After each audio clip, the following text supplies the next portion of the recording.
એવી એક દેવી પ્રગટ કરી એમ જે આપણા હીરચીર વસ્ત્રોની રક્ષા કરે અને સાથે સાથે આ સમગ્ર પંથકની પણ સુરક્ષા કરે, કારણ કે આ પંથકની રક્ષા કરવા માટે કોઈક શક્તિશાળી રખેવાળ હોવું જરૂરી છે.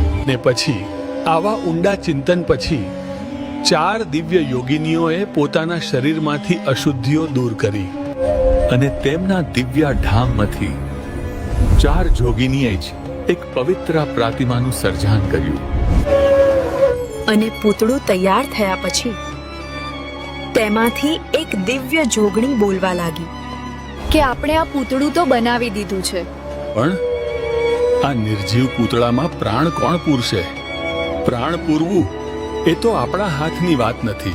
કે આપણે ભોળાનાથને પ્રાર્થના કરીએ, કદાચ તેઓ જ આમાં પ્રાણ પૂરી શકે.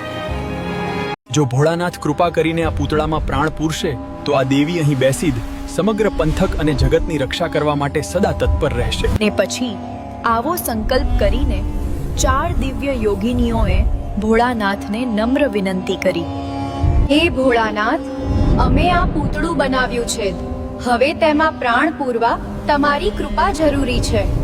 જેથી જ આ પવિત્ર સરોવરની અને સમગ્ર પંથકની રક્ષા થઈ શકે.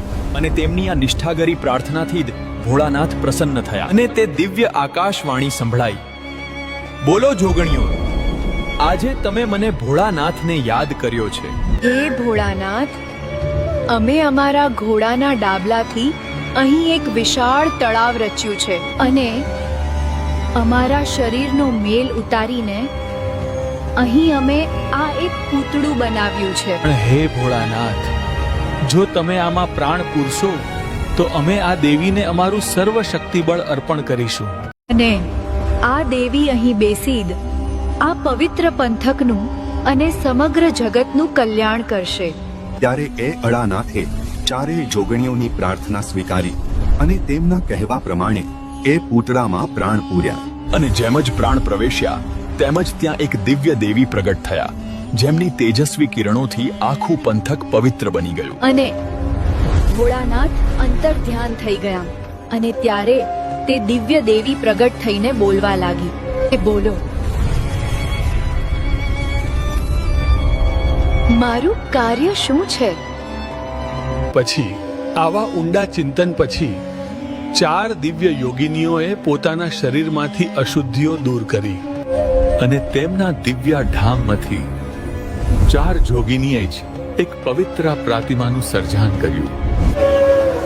અને પૂતળું તૈયાર થયા પછી તેમાંથી એક દિવ્ય જોગણી બોલવા લાગી કે આપણે આ પૂતળું તો બનાવી દીધું છે, પણ આ નિર્જીવ પૂતળામાં પ્રાણ કોણ પૂરશે? પ્રાણ પૂરવું એ તો આપણા હાથની વાત નથી. કે આપણે ભોળાનાથને પ્રાર્થના કરીએ, કદાચ તેઓ જ આમાં પ્રાણ પૂરી શકે. જો ભોળાનાથ કૃપા કરીને આ પૂતળામાં પ્રાણ પૂરશે તો આ દેવી અહીં બેસી જ સમગ્ર પંથક અને જગતની રક્ષા કરવા માટે સદા તત્પર રહેશે. ને પછી આવો સંકલ્પ કરીને 4 દિવ્ય યોગિનીઓએ ભોળાનાથને નમ્ર વિનંતી કરી, હે ભોળાનાથ, અમે આ પૂતળું બનાવ્યું છે, હવે તેમાં પ્રાણ પૂરવા તમારી કૃપા જરૂરી